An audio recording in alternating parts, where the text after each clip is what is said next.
Bon dia a tots. Vaig a presentar-vos a l'últim ponent d'avui i també de tot el curs. Eduardo Sáenz de Cabezón, el coneixereu per moltes coses, però jo tinc que fer un breu resum. Tots els resums que estem fent de tots els ponents són 5 cèntims de tot el que han fet. Així que té que ser una cosa curteta perquè tenen un currículum excel·lent tots. Així que ahí va el que puc dir d'Eduardo. A banda de la seva llicenciatura i doctorat en matemàtiques, que és per el que se coneix, també és llicenciat en teologia. I després de dedicar-se a l'ensenyament secundari, ara és professor, actualment és professor a la Universitat de La Rioja. I la seva investigació tracta sobre àlgebra computacional. Col·labora en grups interdisciplinars, en biologia, oceanografia, investigació, educació, en fi, molt variat.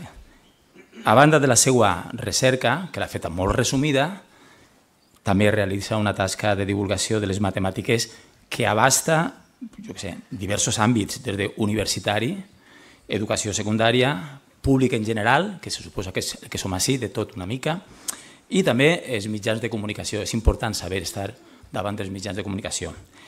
Els formats són xerrades, ponències, tallers, cursos de comunicació i divulgació matemàtica, i ha estat premiat, ha guanyat premis com el concurs internacional de monòlegs científics del FameLab del 2013 i també el concurs de monòlegs científics de la Fundació Aquae el 2014.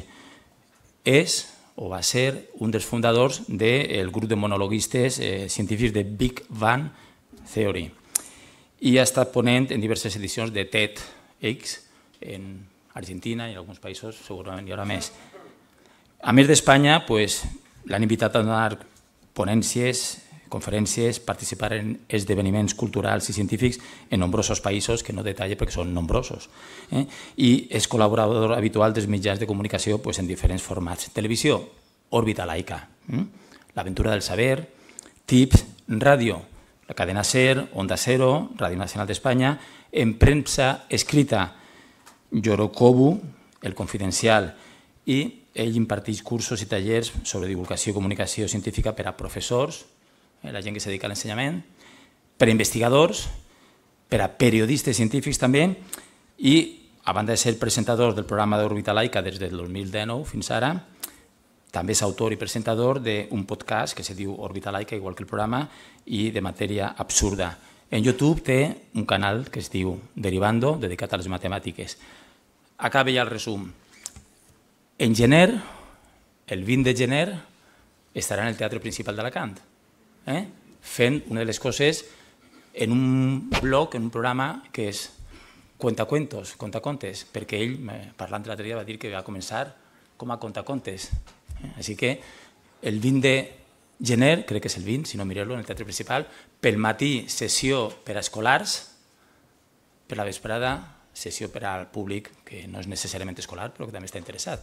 I ara ja dic una cosa que és vàlida per a tot el món que ha participat. Les gràcies són infinites, perquè tota la gent que ha vingut a participar s'ha deixat coses aparcades i jo, com he fet el seguiment d'Eduardo, puc dir que infinites gràcies perquè levantarse a las tantas de la mañana para llegar aquí ayer a atender clase que tenía que dar, y esta mañana me he enterado que tenía que atender a un tribunal de una oposición, y dar las charlas aquí, es igual que él ha dejado de atender obligaciones familiares, académicas, profesionales, lo han hecho todos los que están aquí. Así que muchas gracias a todos los participantes y ya te dejo que eres tú el protagonista. Gracias a todos.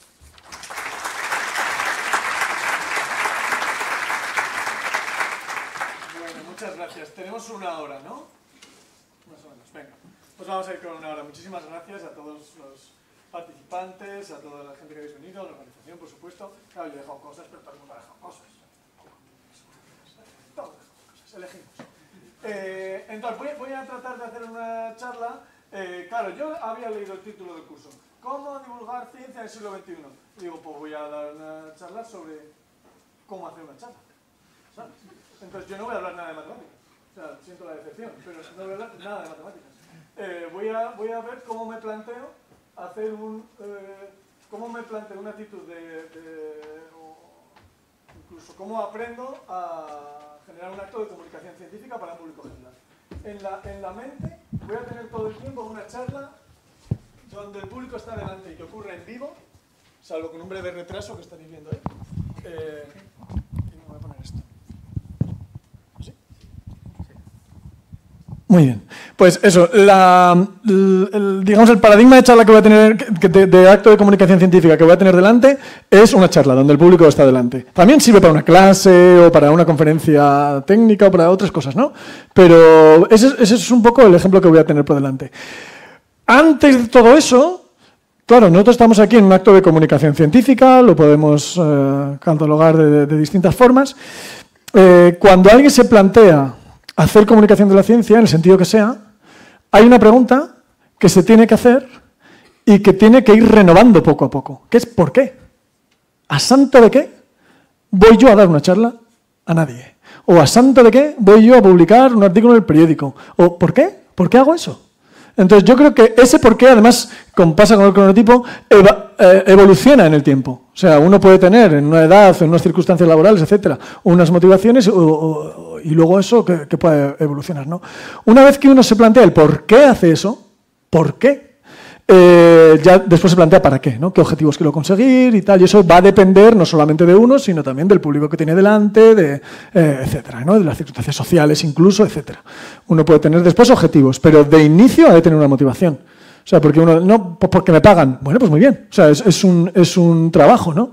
Pero lo que sea, tener una motivación, y yo creo que además hay que explorarla, probablemente, espero que sea más profunda que esa, pero eso hay que evaluarlo, ¿no? Porque si no, acabamos haciendo cosas que a lo mejor no responden a una motivación real o no responden a ni siquiera a una necesidad vital o no son adecuadas ni oportunas. Entonces, yo creo que eso hay que tenerlo siempre en cuenta. Y luego he puesto ahí varias palabras, ahora las voy a leer, porque creo que está bien que tengamos un mismo marco terminológico. No tengo ninguna intención de definir nada de esto. O sea, hay toda una ciencia sobre la comunicación científica, hay congresos, hay revistas, journals de estos, ¿no? Científicos, hay toda una ciencia sobre la comunicación científica, entonces hay varias definiciones y hay toda una discusión sobre las definiciones, ¿no? Pero yo aquí lo que traigo es una terminología para aclararnos entre nosotros durante la próxima hora. Ya está, no tiene más pretensión que eso, ¿no? Entonces, cuando hablo de comunicación científica, perdonad que vaya muy rápido, porque tengo muchas cosas que contar. Entonces, cuando hablo de comunicación científica es el marco general. Cualquier ámbito en el que hay un acto de comunicación, en el que el objeto principal de esa comunicación es ciencia.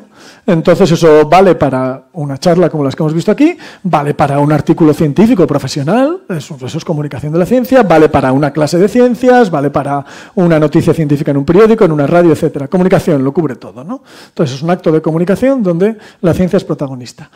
Aquí voy a introducir esta distinción entre divulgación y popularización de la ciencia. Esto es una terminología que yo la recojo de la gente que hace comunicación científica en América Latina y el Caribe. En América Latina y el Caribe hay una red de divulgación científica muy interesante, muy importante, que se llama Red Pop. Y Red Latinoamericana de Popularización de la Ciencia. Y reflexionan mucho sobre esto. Y está muy bien lo que dicen, ¿no? Entonces ahí hay una distinción entre estos tres términos que voy a poner aquí. Y los dos primeros, normalmente hablamos de divulgación, o hablan de divulgación, o durante esta hora vamos a entender divulgación, cuando yo cuento a otro público qué es lo que estoy haciendo, cuál es mi trabajo científico. Entonces yo voy a contar a un público que no es especialista en mi trabajo científico, le voy a contar qué es lo que hago yo, o qué es lo que hace mi equipo de investigación, o qué es lo que se hace en mi institución. Eso es divulgación de la ciencia, ¿no? Es decir, bueno, pues yo estoy trabajando en no sé qué tema, yo qué sé, en mi caso, pues estoy trabajando en fiabilidad algebraica, pues voy a contaros qué es eso. Entonces voy a una charla en la Semana de la Ciencia o lo que sea y cuento qué es eso y qué es lo que hacemos. Muy bien, pues vamos a entender como divulgación de la ciencia eso. Es decir, un trabajo que se está haciendo ahora, o es un tema en el que se está trabajando ahora y en el que yo formo parte de alguna forma. Bien porque es mi institución, o bien porque yo soy el investigador, la investigadora que lo está haciendo, etc. Eso, por ejemplo, lo hacen mucho las unidades de cultura científica de las universidades. Hablan y facilitan a los investigadores, las investigadoras, un contacto de su investigación con la sociedad. Y así la sociedad sabe qué es lo que está investigando los investigadores que forman parte de ella, porque de alguna forma la labor de los investigadores, de las investigadoras, es una labor que la sociedad ejerce a través de ellos. ¿Sí? O sea, no es una cuestión de que es que a mí me gusta hacer esto, pagadme, ¿no? O sea, la sociedad dice, creemos que una sociedad como la nuestra debe generar ciencia, ¿cómo lo hacemos? Pues contratando investigadores, fomentando, generando investigadores y a través, digamos, somos una parte de la sociedad, ejercemos una función de que la sociedad asume como propia. Entonces, pues la divulgación es contarle al resto de la sociedad qué es lo que hacemos. La popularización científica es la cultura científica. Cuando yo hago en Derivando un vídeo sobre el teorema de Pitágoras, estoy haciendo popularización científica, no estoy haciendo divulgación. Estoy haciendo en esta terminología para entendernos hoy, ¿eh? Podemos enfrascarnos en discusiones terminológicas, pero ya digo que lo acoto a la charla de hoy. ¿Por qué hago popularización y no divulgación? Porque yo no me he inventado el teorema de Pitágoras, porque es un resultado asentadísimo, es un resultado que forma parte de la cultura científica y forma parte de lo que cualquier persona que quiera tener una cultura media científica, pues debería saber y está bien que lo sepa, ¿no? Entonces, ese contar en qué consiste la ciencia o cuáles son los resultados o los progresos de la ciencia que están asentados, que forman parte de lo que llamamos cultura científica, pues eso es la popularización de la ciencia, ¿no? En ese sentido, yo qué sé, pues para mí eso forma parte de cualquier otra comunicación cultural. O sea, está al nivel de una comunicación artística de humanidades. Yo qué sé, para mí el teorema de Pitágoras debería ser tan patrimonio de la humanidad como el Partenón, porque es un reflejo de quiénes somos y cuál ha sido nuestro paso por el mundo. Y eso es la función de la popularización científica, ¿no? Decir, bueno, pues cultura. Creo que se entiende la distinción, ¿no?, entre ambas cosas. Por supuesto, las fronteras son muy sutiles, muy amplias a veces, y hay cosas que están metidas en una y en otra, ¿no? La gente que conozcáis el programa Órbita Laica, ahí hacemos las dos cosas. Hacemos las dos cosas. Normalmente en las secciones es más popularización y en las entrevistas es más divulgación. Porque traemos a alguien que nos va contando lo que está haciendo, ¿no? Que nos va a contar lo que está haciendo. A veces en las secciones también hay ciencia de la que se está haciendo en este momento y vienen los protagonistas a contárnosla, ¿no? La apropiación social de la ciencia es un tipo de comunicación científica que tiene que ver con ambas, con la divulgación y con la popularización, pero cuyo objetivo es sobre todo capacitar a la sociedad para que use el conocimiento científico en favor propio, en el sentido de tener una vida mejor, ¿no?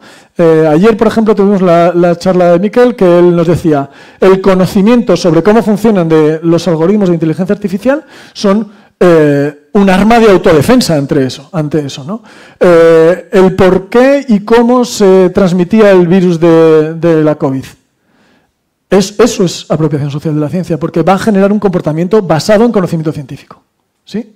Entonces el objetivo es generar un comportamiento de salud, por ejemplo, en salud se hace mucho esto, de apropiación social de la ciencia, pero también en tecnología, ¿no? Esta alfabetización tecnológica para uno poder ser menos manipulable, digamos, más libre en algún sentido, ¿no? También la estadística, por ejemplo, puede servir para eso, ¿no? Cuando uno lee a veces cómo se transmiten los datos en los periódicos, en los medios de comunicación, de una forma u otra, dices, bueno, pues si yo tengo unos conocimientos mínimos estadísticos, puedo estar más protegido frente a manipulaciones, ¿vale? Eso no lo hago solamente por cultura de cómo funciona la estadística, no me están contando solamente las últimas investigaciones en estadística, sino que estoy adquiriendo un conocimiento que me sirve en mi vida práctica, ¿no? Para ejercer mi labor como ciudadano, como ciudadana crítica en la sociedad. Entonces, esos son estos tres. Y luego el periodismo científico, claro, el periodismo tiene muchas formas.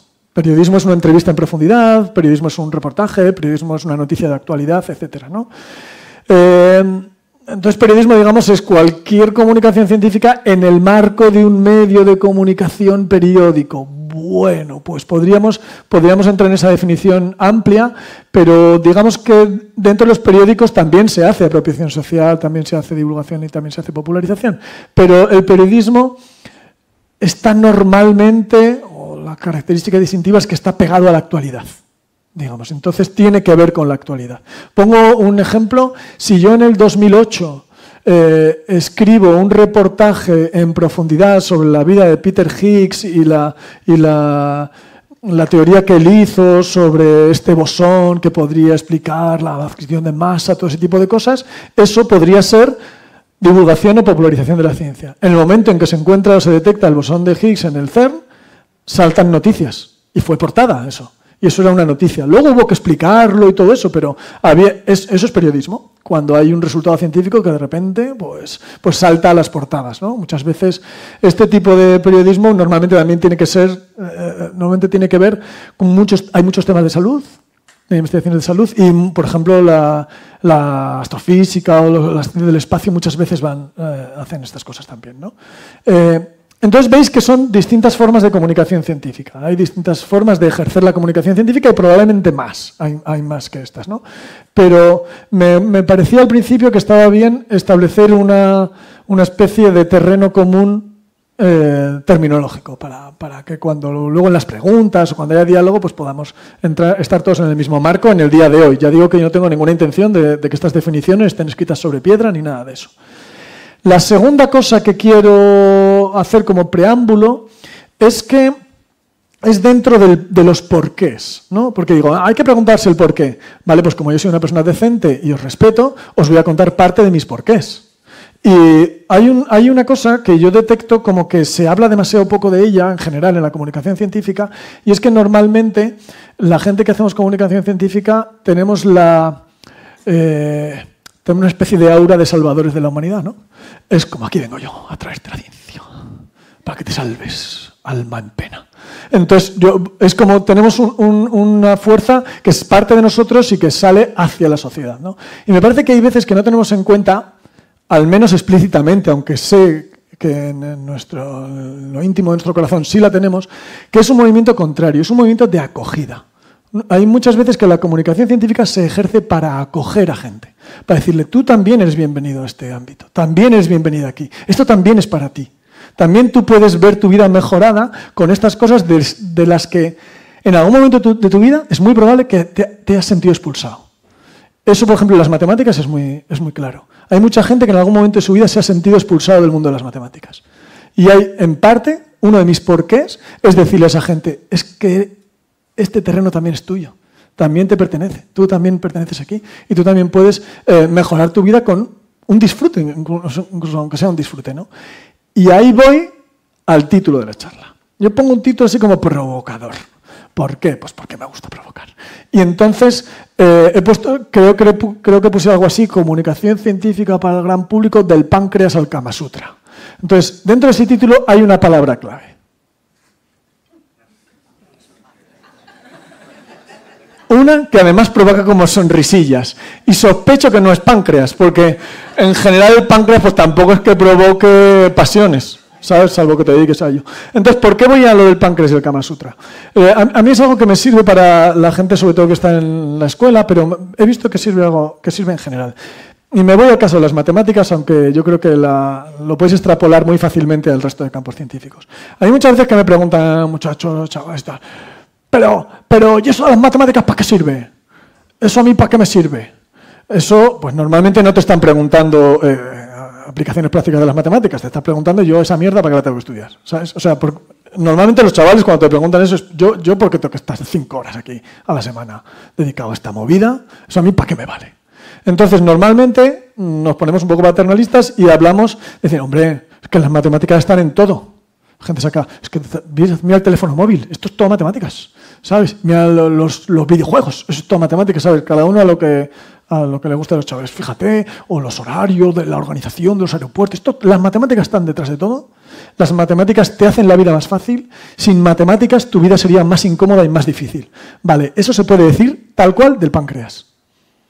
El páncreas hace tu vida más fácil, el páncreas tú está detrás de tu vida y tú no lo notas.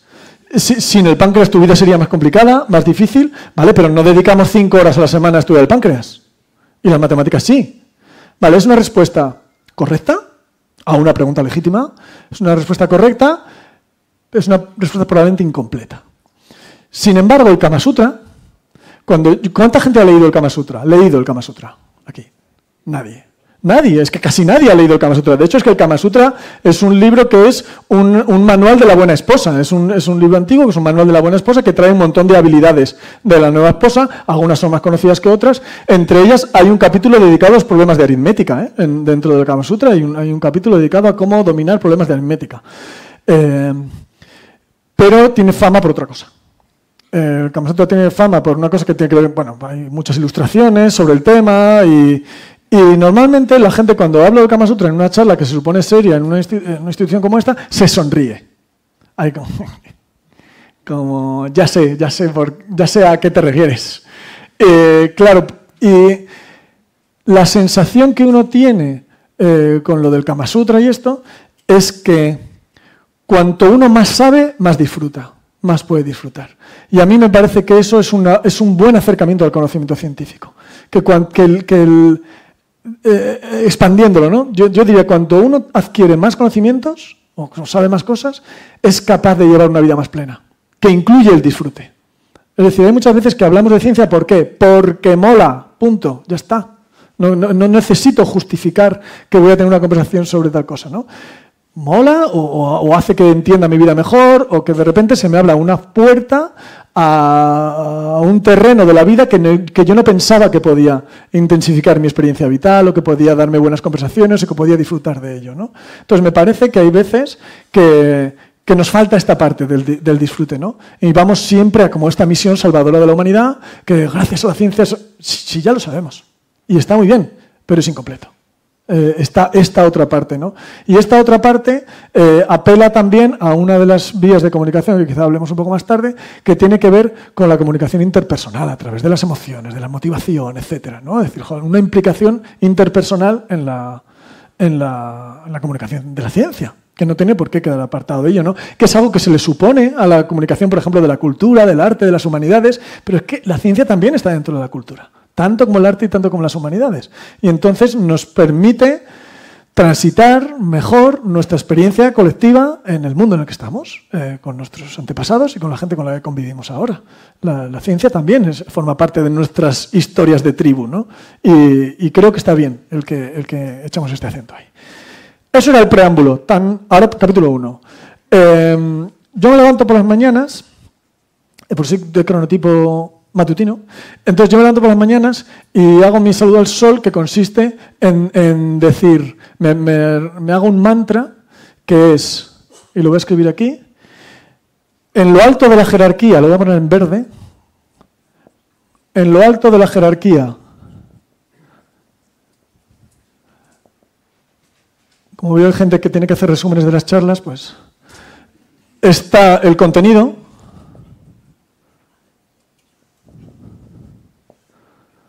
En el centro del foco está el público. En lo alto de la jerarquía está el contenido, en el centro del foco está el público. Si yo voy a hacer un acto de comunicación científica, el contenido está en lo alto de la jerarquía. Yo no vengo aquí a entretener solamente. Yo vengo a hablar de algo, de un contenido, y ese contenido tengo que dominar y está en el centro. Y una charla científica donde el contenido es una mierda de charla científica. Entonces, eso tengámoslo claro. Puede ser divertidísima, puede tener efecto especial, lo que sea, pero si el contenido no vale o no me aporta, pues como charla científica no vale nada. En lo alto de la jerarquía está el contenido. Eso tenemos que tenerlo claro. Y por tanto tenemos que dominar el contenido. No. Entonces, o tú sabes del tema, o te asesoras con quien sabe del tema, o te acompañas de quien sabe del tema. Pero no puedes dar una charla en la que no haya nadie que no sepa del tema. No, joder, es súper chulo, tal tema. No sé. Voy a dar yo una charla sobre esto porque me gusta, voy a leer 3 artículos de periódico. No, tienes que dominar el contenido porque está en lo alto de la jerarquía. Pero muy importante, esto normalmente no se nos olvida, esto normalmente la gente que hace o que hacemos charlas o actos de comunicación científica, normalmente esto no se nos olvida. Nos olvida más frecuentemente esto, que en el centro del foco está el público. El centro del foco puede estar o en quien habla, o en el contenido, o en el público, normalmente. En quien habla es raro verlo. Es raro ver, ocurre a veces, pero es raro ver una charla científica donde solamente vengo a contaros lo guay que soy. Tanto como yo sé, lo bien que lo hago todo, ¿sabes? Eso ocurre a veces, pero no es lo común. Lo más común, y es un no sé si un mal, pero yo creo que es un error, en las salas de comunicación científica para un público general, es poner el foco en el contenido. No solamente que esté en lo alto de la jerarquía, sino poner el foco en el contenido. Y luego le voy a poner esto con un ejemplito. Imaginaos que está aquí en Alicante, muy a gusto, tal, no sé qué. Y un buen día, pues yo le llamo a Isabel y le digo, vente a Logroño a unas charlas, no sé cuál, tal. Y viene y digo, joder, pues mira, te voy a invitar a un restaurante guapísimo en Logroño. En La Rioja, no sé si sabéis, Logroño está en La Rioja, es muy famoso por el vino, hay mucho vino allí. Y muy bueno, entonces pues digo, venga, pues te voy a llevar a un restaurante que conozco además al tío que se está encargado del vino, viendo qué tipo de cosas comes, cómo eres tú, tal, yo voy a pedirle que nos saque un par de botellas diferentes para que tú las puedas probar, pero hay una sobre todo que es espectacular, que yo sé que en este restaurante le tienen. Bueno, yo voy preparando todo esto, viene pues bien vestida, ¿no? Porque viene para una ocasión buena, tal, se pone su vestido, tal, no sé qué, el mantel en la mesa, es un restaurante guay, me dan la bienvenida, Eduardo, tal, por aquí, hombre, ya tienes un invitado, no sé qué. Y le pido este vino en concreto, que yo ya había hablado de él, no sé qué, nos lo traen, las copas, esto está ahí abierto previamente para que eso se iré, no sé cuánto. Y entonces cojo ese vino, cojo la copa de mi invitada y le echo toda la botella, a cholón, en la copa. Eso se llena, se desparrama, su vestido manchado, el mantel manchado, esa persona se piensa que yo estoy zumbado, que no va a querer volver a hablar conmigo jamás, ni oír hablar de vino, ni del vino de La Rioja, y entonces ya yo paso de este tío está loco, este vino, ya tengo manía, yo ya solo voy a tomar Ribera del Duero, y a la mierda esto, no quiero volver a saber nada de ti. Y el vino es muy bueno, y tengo mucho. Entonces muchas veces hacemos eso. Yo tengo un contenido buenísimo y sé mucho de él y se lo echo a la gente a cholón así. ¿Y qué hacen? Aborrecerlo. Hay una copa. Echemos el vino en la copa y si quiere más ya me lo pedirá. Y si quiere más va a ser además muy guay porque va a estar involucrada en pedirme más. Ella va a sentir, ostras, ahora se me ha generado una necesidad e incluso un placer, ¿no? de acudir a más de este tipo de cosas. Entonces, eso significa... El caso en el que le echo toda la botella es poner el foco de la comunicación en la botella, en el vino, y no en la persona que tengo enfrente. ¿Sí? ¿Se entiende la analogía? ¿Se entiende el ejemplo, verdad? Entonces, esto yo diría que es un error que cometemos bastante frecuentemente la gente que hablamos de ciencia. Entonces, abrumamos tanto y que muchas veces... Claro, hay parte del público que lo va a pillar muy bien porque tienen un bagaje, porque tienen un interés previo, porque ya saben el tema, por lo que sea, y va a haber alguna gente a la que le vamos a generar un sentimiento de ostras, es que soy tonto, chaval. O sea, es que he pillado 3 cosas, pero luego esto se ha empezado a amontonar, yo ya no me lío con lo que iba al principio, al final es que no sé. Y sale diciendo, tío, yo no vuelvo a esto, macho. O sea, esto, qué agobio, ¿sabes? Entonces, este tipo de cosas... Yo me lo repito por las mañanas y digo, pues venga, en lo alto de la jerarquía del contenido, en el centro del foco está el público. Vale, pero eso es una declaración de principios. Eso no va más allá que una declaración de principios. ¿Cómo se hace eso? Pues segundo capítulo, ¿cómo se hace eso? Metodología de cómo se hace eso. La metodología que os voy a dar ahora, 2 veces he pasado sin caerme, ¿eh? La metodología que os voy a dar ahora, que voy a comentar ahora brevemente, por el tiempo que tenemos, es una metodología de aprendizaje y no necesariamente de trabajo. ¿Y en qué se distinguen esas 2 cosas? Una metodología de aprendizaje es como cuando estás en clase, ¿no? Una metodología, los ejercicios es una metodología que lo que hace es sistemáticamente poner la atención en todos los ingredientes que intervienen en ese proceso. ¿Eso quiere decir que luego tú cuando lo vayas a preparar lo vas a hacer así? Pues no necesariamente. Eso sería una metodología de trabajo. ¿Se entiende la distinción? Entonces lo que yo propongo aquí es una metodología de aprendizaje y no necesariamente de trabajo. Algunas veces yo preparo mis charlas así, otras veces no. Entonces, aquí hay 3 niveles jerárquicamente ordenados, que son contenido, estructura narrativa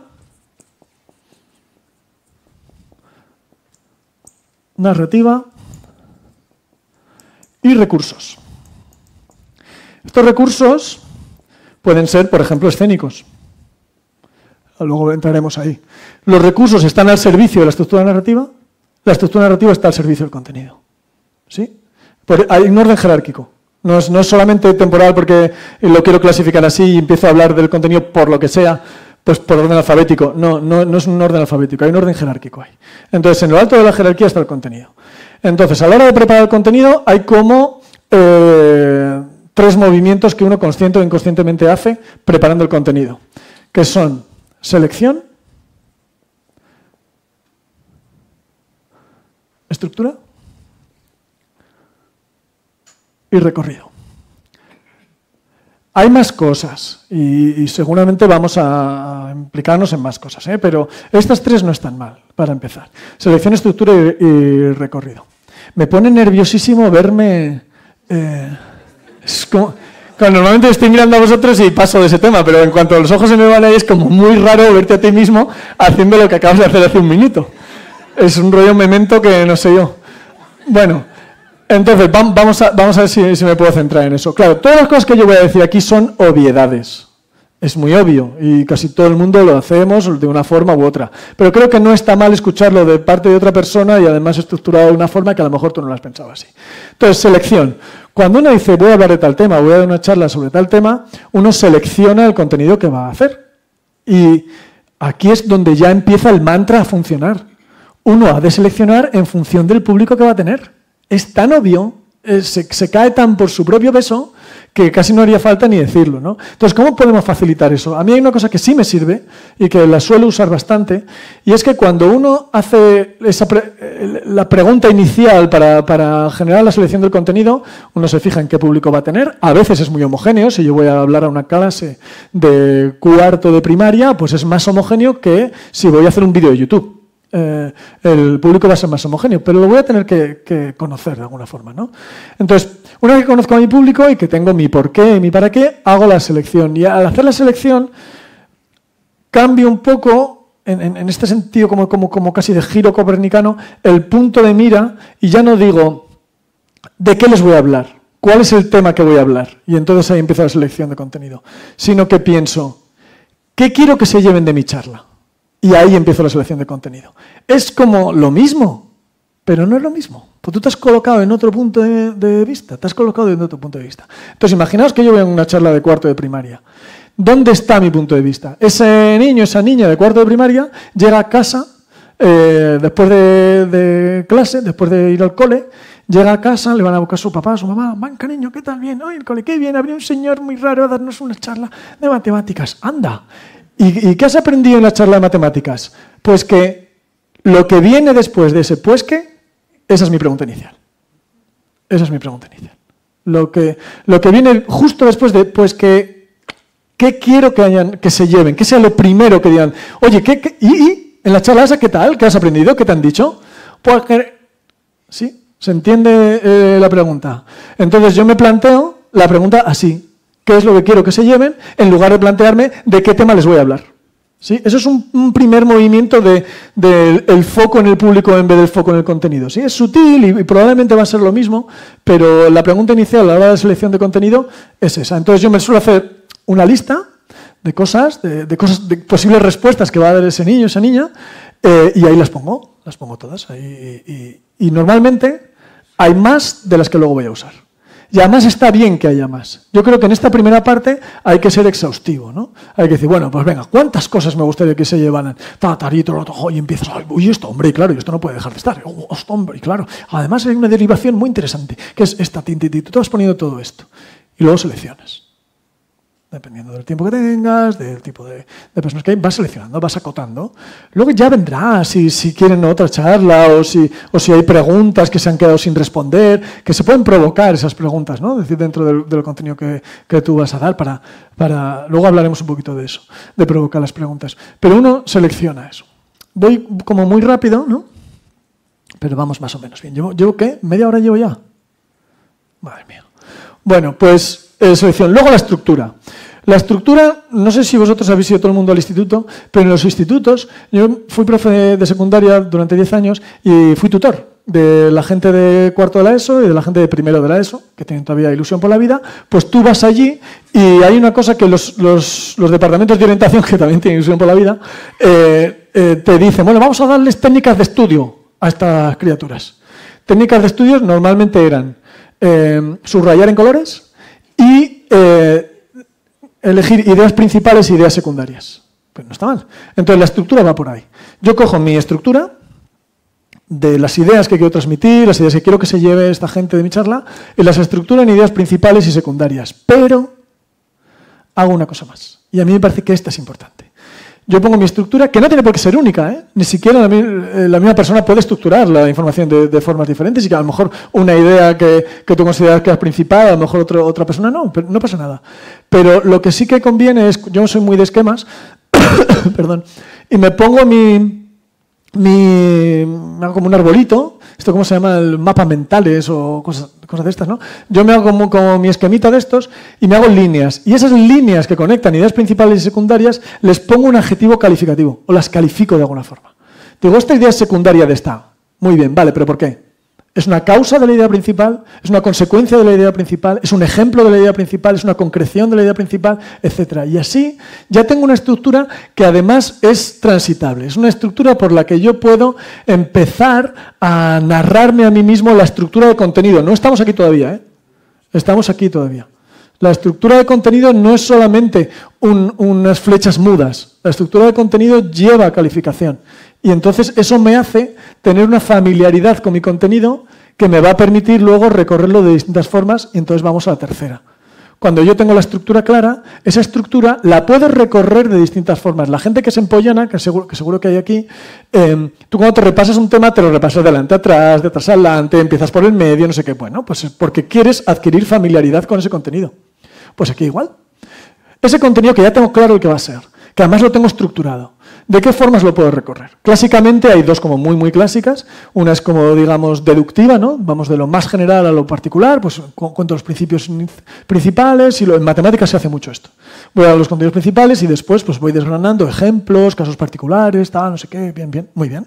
Hay otra que es como más inductiva, ¿no? Que sería la contraria. Voy partiendo de casos o de informaciones más parciales, más concretas, de ejemplitos, a lo mejor de una historia, no sé qué, y las voy uniendo todas en unos principios generales que son los que voy a contar al final y que se relacionarán con el inicio, ¿no? Son dos, pero puede haber otras.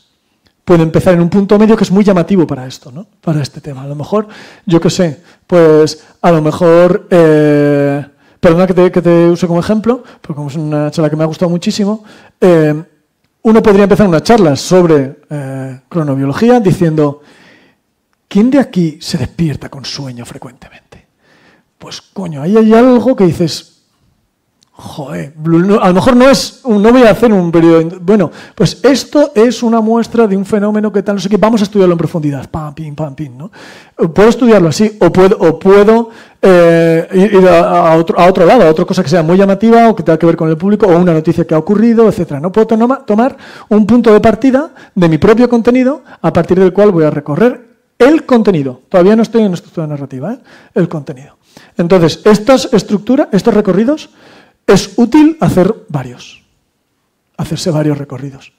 Tú contigo mismo. Recorridos de contenido. Algunos de ellos ya te van a dar pistas de cómo quieres contar luego las cosas. Pero todavía no estamos ahí. Y está bien que separemos esos dos movimientos, ¿no?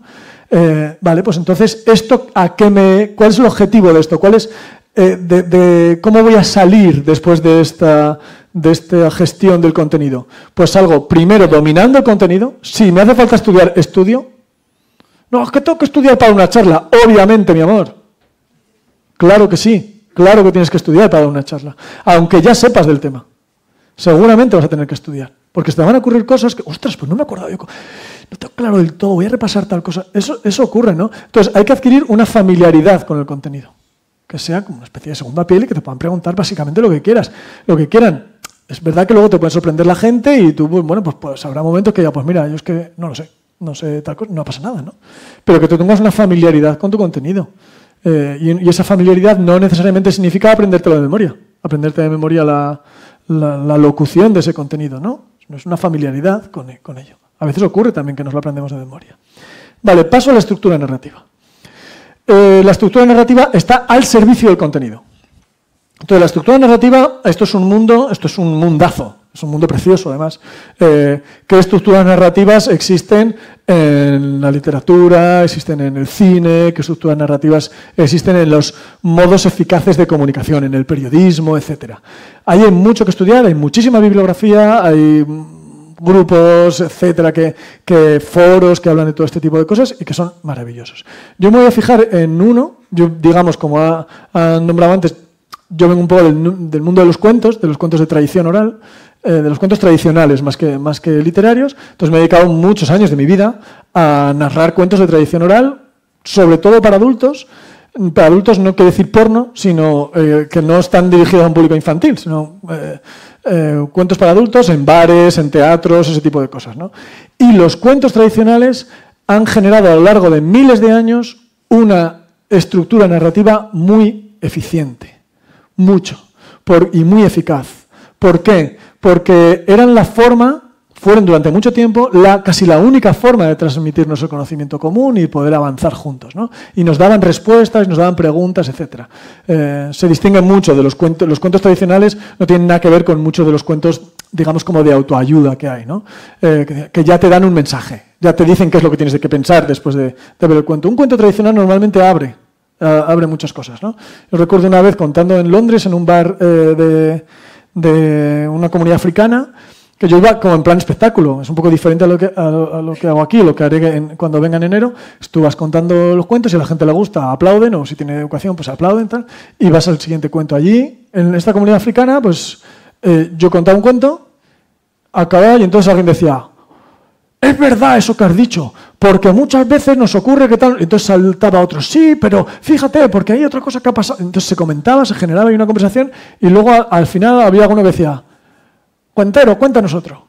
Entonces yo contaba otro y así iba la cosa, ¿no? Entonces son medios muy potentes de comunicación humana. Aprovechémoslo. Y hay mucha literatura y hay mucha ciencia y mucho conocimiento sobre la estructura de la narración oral. Y la narración oral nos viene muy bien para las charlas, incluso para los artículos científicos. Voy a poner algo como muy, muy básico de estructura narrativa de los cuentos. Voy a poner una estructura que es esta de aquí. Vale. Esto es un dibujo gráfico de la estructura habitual de un cuento de narración oral tradicional. Se parte de un status quo, una situación inicial. Una anciana autosuficiente vive en el centro de un bosque. En la linde del bosque viven la hija y la nieta de esta anciana y llevan una vida, pues ellas con sus movidas y ella también, de vez en cuando se visitan, tienen una relación materno-filial pues muy buena, y esta señora pues vive una vida de autosuficiencia en el medio del bosque y en coherencia con la naturaleza. Maravilloso. Hay un incidente desencadenante, se rompe ese status quo. Algo ocurre en el que ese status quo estable, no sé si decir si es feliz o no, pero es estable, se rompe. Esta mujer cae enferma. Y entonces ya no puede abastecerse de comida ella sola. No puede ir al supermercado con la piña ni nada de eso. O sea, no puede moverse de casa. Entonces, ¿qué pasa? Que hay que llevarle comida. Entonces, la madre, que es hija de esta señora, dice a la nieta: ya es hora de que colabores con la familia. Vete a llevarle la comida a la abuela, mi amor. Entonces, la niña se va a llevarle comida a la abuela. Por el camino ocurren una serie de dificultades, que ocurre un descenso en la complicación de toda esta movida. Y ahí hay un lobo, ejerce un carácter simbólico además en este tipo de cuentos. Ahí hay un lobo que la pone un poquito en apuros, en concreto a la abuela. Decide el lobo pues que es un alimento bastante agradable a la abuela y se la come. Entonces llegamos a un punto de tensión máxima. Llegamos a un punto de tensión máxima donde hay un conflicto irresoluble que hay que resolver. Y el cuento se trata de cómo resolvemos esto. Entonces, ejercemos un movimiento ascendente, ahí depende un poco de las versiones que veáis de este cuento que estoy contando, que espero todo el mundo esté reconociendo. Ocurren una serie de movimientos donde esta situación de equilibrio tan inestable, de máxima disrupción, digamos, del status quo previo, se recupera y hay una recuperación del status quo. Más o menos igual o parecido. Si depende de las versiones que veis, pues la abuela ha fallecido o no, el lobo ha fallecido o no, y es que sí, pues ahí hay una serie de cosas. Se recupera un status quo parecido al previo, una situación de estabilidad, y luego normalmente hay un remate, hay un final, hay un desenlace y un final. Normalmente es así. Un profesor de secundaria, un profesor de química de secundaria, recibe un diagnóstico terminal de cáncer y sabe que los tratamientos son muy caros y va a dejar a su familia en la ruina si va a esos tratamientos. Decide emprender, es un emprendedor, y decide emprender actividades empresariales más o menos lícitas para conseguir fuentes de financiación alternativas para que su familia no sufra este colapso económico. Y se va haciendo el amo de la barraca. se va haciendo el amo de la barraca y entonces una vez que es el amo de la barraca, pues ahí van ocurriendo una serie de aventuras que van conduciendo a un status quo final en el que él no va a estar, pero la situación de estabilidad económica de la familia y de futuro de la familia se restablece. ¿Sí? Entonces veis que una serie como Breaking Bad tiene una estructura de cuento de narración oral tradicional. En casi todas las películas que veáis está esta estructura. En casi todas. Y es muy guay cuando vayáis a ver pelis o series con familiares o pareja, quien la tenga, joderles las pelis con esto. ¡Oh! Ahí está el siguiente desencadenante. Ahora estarán los exámenes. Es muy guay. Pensemos en un artículo científico. ¿El nivel de conocimiento sobre este problema cuál es? ¿Qué se sabe sobre este problema? ¿Qué preguntas quedan abiertas? ¿Qué intentos ha habido previos? Hay una situación en la que hay un estado del arte, un estado de la ciencia en este momento.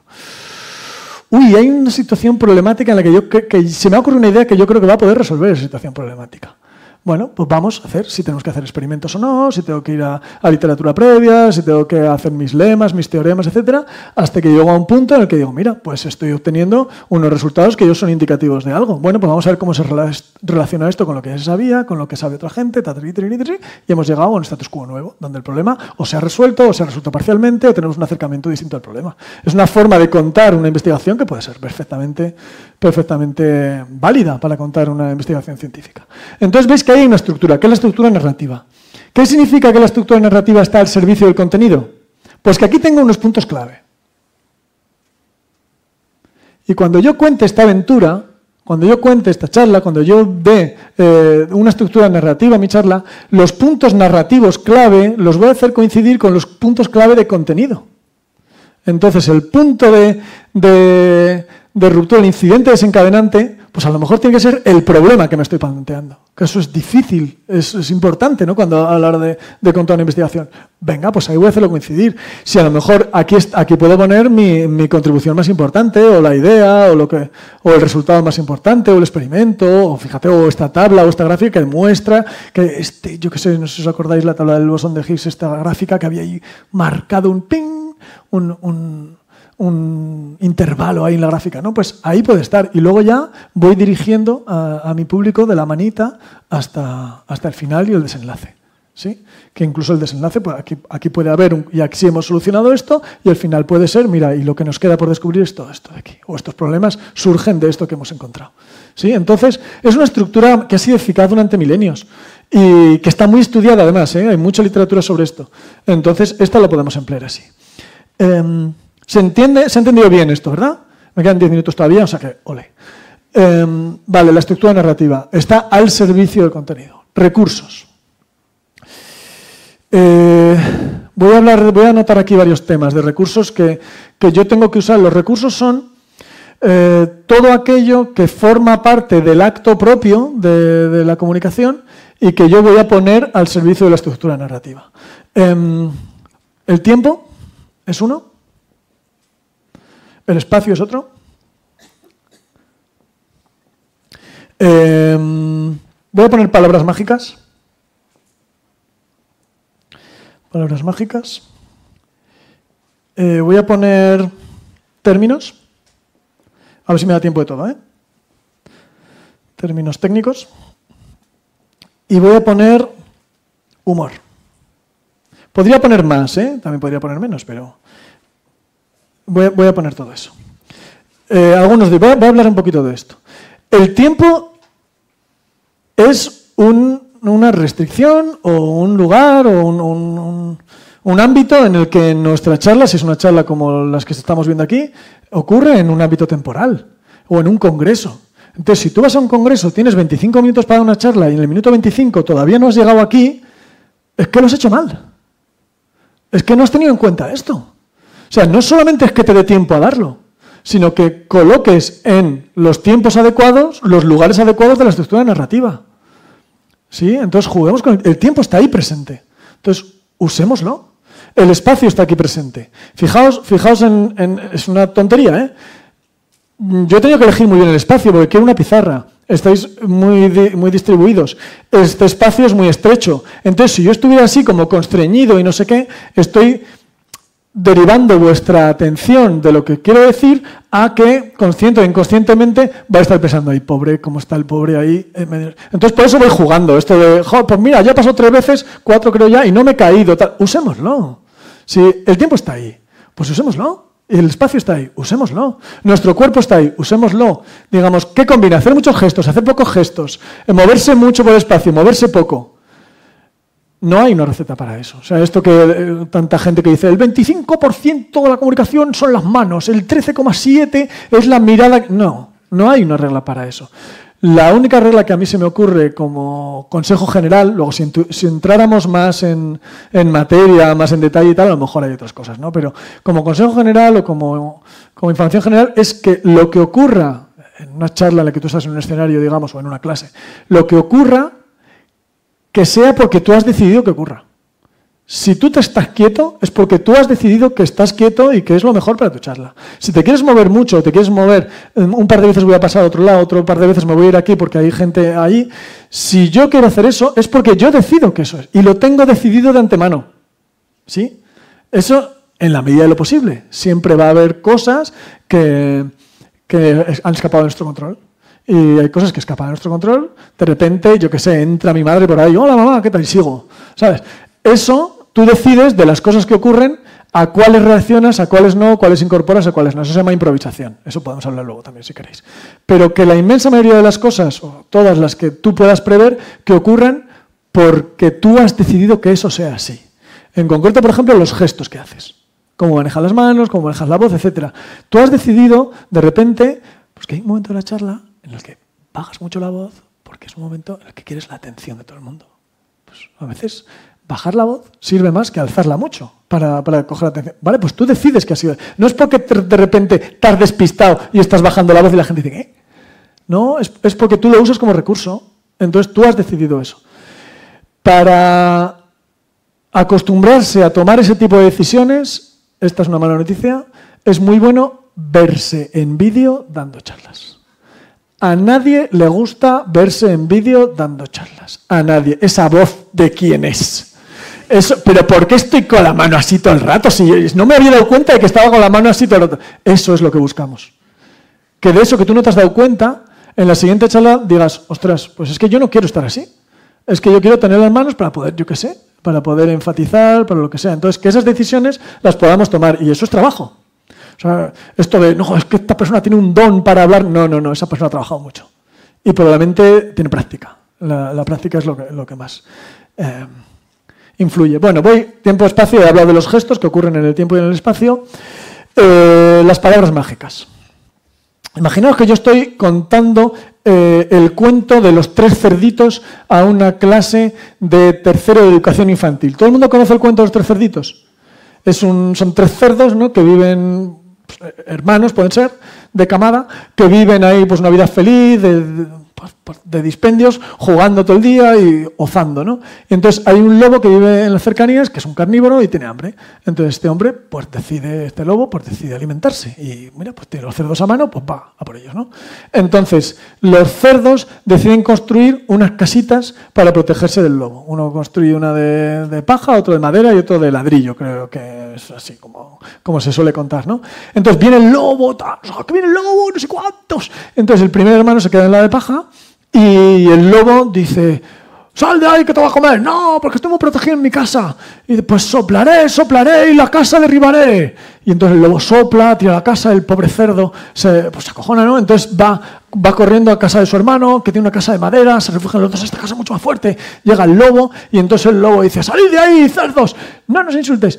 Y no vamos a salir porque esta casa es muy fuerte. ¿Así que os creéis? Pues yo ahora mismo soplaré y la casa derribaré. Y los niños, ¡sí! Y entonces derriba la casa. Los niños a veces van con el lobo. Derriba la casa, entonces los cerdos se van los dos juntos a casa del que ha construido el ladrillo. Y entonces el lobo dice, y les hago así a los niños.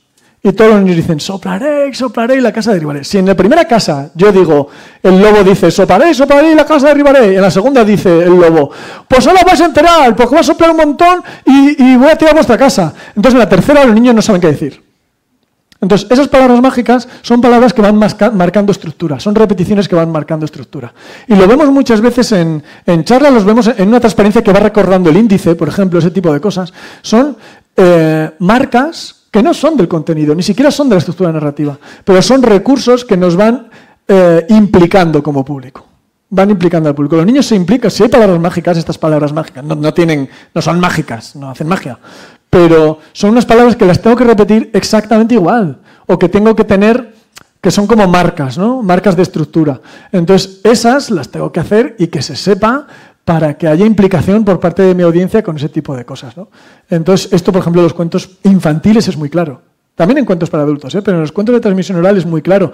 Y si veis, uno de los métodos de transmitir conocimiento y también de transmitir cultura más clásicos son los poemas y las canciones. Las canciones tienen estribillo, muchas de ellas. Y recordamos el estribillo. Cuando hay una canción que tiene estribillo, cuando vamos a un concierto de nuestro grupo favorito y tal, y hay una canción de estas que tiene estribillo guapísimo, se viene todo el mundo arriba. Y todo el mundo lo canta y estamos todos metidos. ¿Por qué? Pues porque es un conducto de comunicación perfecto. Nos implicamos todos unos con otros y se trata de eso, ¿no? Hay gente que dice que el cuento lo hacemos entre todos, que la narración la hacemos entre todos. Pues la charla la hacemos entre todos también. Entonces, si puede haber implicación, mejor. Cuidado con esto, lo de la implicación con límites. Siempre teniendo todo el control. Entiendo yo que es lo mejor.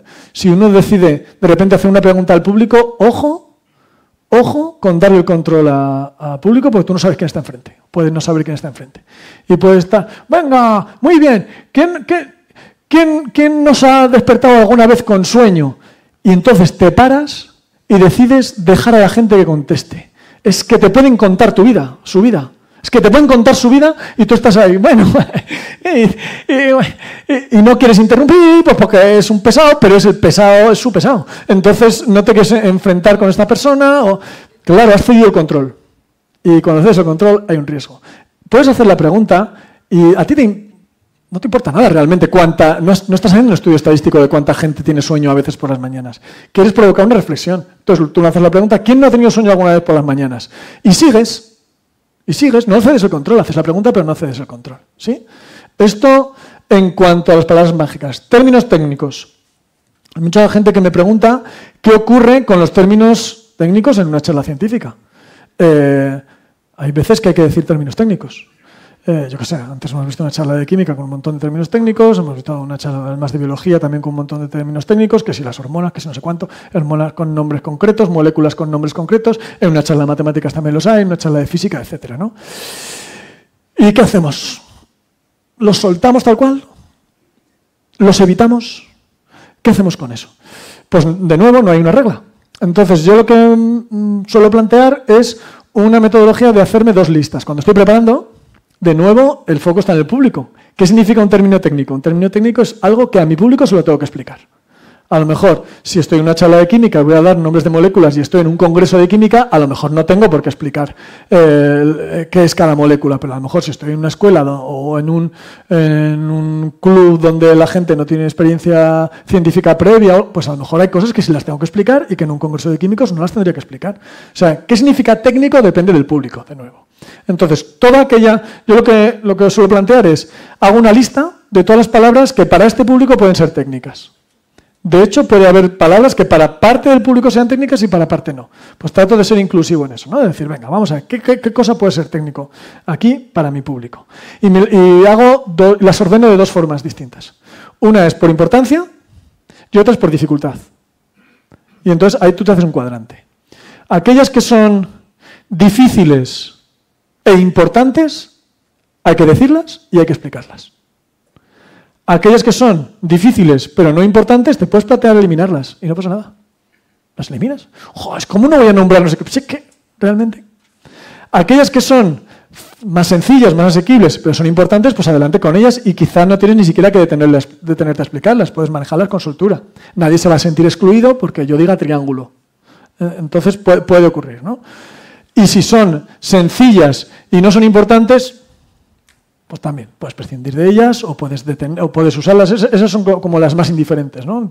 Vale, pues están ahí, habrá gente que a lo mejor se quede con ellas, habrá gente que no, pero no va más allá porque no depende, la comprensión de esa palabra no depende de la comprensión de la charla no depende de la comprensión de esa palabra o de ese término. Entonces, importante quiere decir cuánto de impedimento para la comprensión de la charla supone este término, si alguien no lo entiende. Entonces, bueno, pues las clasifico en ese cuadrante y ahí tomo mis decisiones, ¿sí? Yo creo que eso nos puede servir como regla. Y finalmente, en humor. El humor es un recurso que es bastante útil en muchas circunstancias, que lo usa casi todo el mundo, de forma más o menos consciente o inconsciente y de forma con más o menos fortuna. De nuevo, la regla general, si vas a usar humor, úsalo porque tú quieres hacerlo. ¿Sabes? Que no resulte que tú de repente no querías ser gracioso, no querías hacer humor y lo haces sin querer o no sabes muy bien que es a medias. No, si vas a hacer humor, pues adelante con ello y decídete. Entonces, aquí normalmente con el humor ocurre una cosa, y sobre todo a la gente que somos científicos, científicas, docentes, etcétera, que es, pues si es que yo no soy gracioso. ¿Cómo voy a usar yo el humor si es que yo no tengo gracia? Yo no soy gracioso. Es que hay dos cosas, son dos cosas diferentes. Una cosa es ser gracioso y otra cosa es el humor. Son dos cosas diferentes. Hay humoristas que son muy graciosos y hay humoristas que son muy buenos humoristas y no son nada graciosos. ¿Sí? Pero uso el humor muy bien. Entonces, como tantas otras cosas, para usar algo con consciencia y con utilidad, lo mejor es conocerlo. Conocer qué es el humor, cómo funciona, qué funciones cumple y entonces decides si lo usas o no y cómo. Y te lo facilita y además te da seguridad, que es algo muy importante a la hora de ejercer humor, ¿no? Entonces el humor normalmente, se ha estudiado mucho también sobre el humor, normalmente suelo decir que cumple 3 funciones al menos cumple 3 funciones. Una de las funciones es la resolución de conflictos. Hay muchas veces que cuando tenemos un conflicto mental o con otra persona, el humor lo aligera, lo resuelve. La gente, de nuevo, soy casi toda gente de ciencia, pero bueno, alguien habrá que tenga pareja. Pues la gente con pareja sabe que muchas veces en los conflictos en pareja el humor es un desengrasante muy bueno. Y luego ya entras al conflicto si quieres, ¿no? Pero relajémoslo con humor, ¿no? Eso ocurre. ¿Y qué pasa con las charlas de ciencia? Pues que hay mucha gente que tiene un conflicto con la ciencia. Hay gente que no se siente bien con la ciencia. Entonces, si podemos usar un poquito de desengrasante, pues no está mal. Para decir, bueno, yo me bajo de la tensión y estoy un poquito más relajado y estoy como más dispuesto a escuchar, ¿no? Entonces, a veces sirve eso. Otra función que cumple es una función de código compartido. Hay quien dice que reírse es como enseñar los dientes pero sin amenazar, ¿no? Cuando estamos en un grupo. Entonces, muchas veces es un código compartido, es como decir, estamos juntos en esto. Formamos parte de lo mismo. Entonces, muchas veces hay referencias comunes que ni siquiera son graciosas, pero cuando uno las reconoce, hay gente que dice... Y incluso se ríen, ¿no? Si yo vengo aquí, yo vengo de fuera, vengo de La Rioja, y de repente hago alguna referencia, ni siquiera tengo que buscar humor, hago alguna referencia a algo muy local, de aquí, la gente va a decir, ¡ay, no! Como inconscientemente dicen, es de los nuestros. Este también forma parte de nuestro código compartido. Cuando uno va a dar una charla en un instituto o en la universidad, a chavales y tal, no está mal conocer qué se está hablando, o en las redes, o qué pelis, o qué no sé qué. Y entonces de repente haces una comparación que tiene que ver con eso, que no tiene por qué ser graciosa. Y va a funcionar casi siempre. Casi siempre. Cuando haces algo que es propio de ese grupo. Porque es una forma de incluirse dentro del grupo, etcétera, ¿no? Entonces esto está muy bien. Y otra de las funciones que cumple esta segunda es la más fácil de usar, y casi siempre que la vais a usar, esto va a funcionar. Y la tercera es que el humor cumple una función de ruptura de la solemnidad. Hay situaciones que son como muy solemnes, muy jerárquicas, como que parece que son muy importantes todo y que uno no se puede mover, y el humor relaja mucho eso y establece canales de comunicación más amplios. Entonces el humor muchas veces sirve para eso, ¿no? Para la ruptura de la solemnidad. Y además es un humor muy primitivo. Digamos, es un humor intelectual, pero muy primitivo. De hecho, de peques, cuando somos niños, cuando somos niñas, es casi la primera forma de humor intelectual que hacemos es caca, culo, pedo, pis. Eso. Porque el humor de bebés o de niños pequeñitos, es un humor físico. Caídas, golpes, cucú, no sé qué, ese tipo de humor como muy físico. ¿Cuándo empezamos con un humor intelectual? Cuando de repente tú cuando llegas al mundo, normalmente no sabes cómo funciona el mundo, pero te van diciendo cosas y una de las cosas que te van diciendo es caca y pis se hace en un sitio que es solo para eso. Normalmente no te ve nadie, ni ves a nadie mientras haciendo, tú no ves perdón, al abuelo cagando, no sé, o sea, ¿sabes? Cuando eres pequeño, entonces no, hay un sitio apartado y tal, y de repente estamos un día en la comida de Navidad y el abuelo hace un chiste de cacas, pues te partes cuando tienes 3 años porque dices, coño, aquí se ha roto algo que es una ruptura de la solemnidad, que es un humor intelectual y es casi el primer, y por eso dura toda la vida, ¿eh? O sea, eso, el humor, así de básicos somos y está guay que seamos así de básicos. Entonces, esos son como conociendo un poco las funciones del humor, te puedes atrever más a usarlo porque eres consciente de por qué y cuándo y cómo lo estás usando. Ahora, dentro del cómo, un consejo también general es, el mismo sirve para todo, usarlo cuando tú quieres, y uno que sirve también en general es, yo diría, no entrar a un chiste a la pata coja. Es decir, tú vas a algo que tú crees que es gracioso o que es humor y entras y lo sueltas. Joder, pues no sé qué, tal cual. Y no se ríe nadie. Pues ya... hostia, he dicho esto. Tú sigues como puedes, pero ya tienes en la cabeza eso. Ya estás ahí como, joder, qué mierda de chiste contado, se piensan que son idiota, no sé qué. No, tú a lo mejor puedes hacer el mismo chiste y tal, y no sé qué ha pasado, tal, y sigues. Si hace mucha gracia, la gente se va a reír y les esperas a que se ríen y sigas. Si no les hace gracia, tú sigues con lo tuyo y ya está. No entras a la pata coja, porque tú vas cruzando un río para llegar al otro lado de la charla y vas pasando por piedras. Y hay una piedra que es humor y que es un poco inestable, coño, pues mantén un poco la pierna en seguro, te apoyas más o menos y tiras rápido. No echas todo tu peso en esa piedra que es inestable, porque ¿qué te puedes caer? ¿Sí? ¿Se entiende la comparación? Creo que lo voy a dejar aquí, salvo una última cosa. Me voy a ir un poquito del tiempo, pero como resumen, nuestra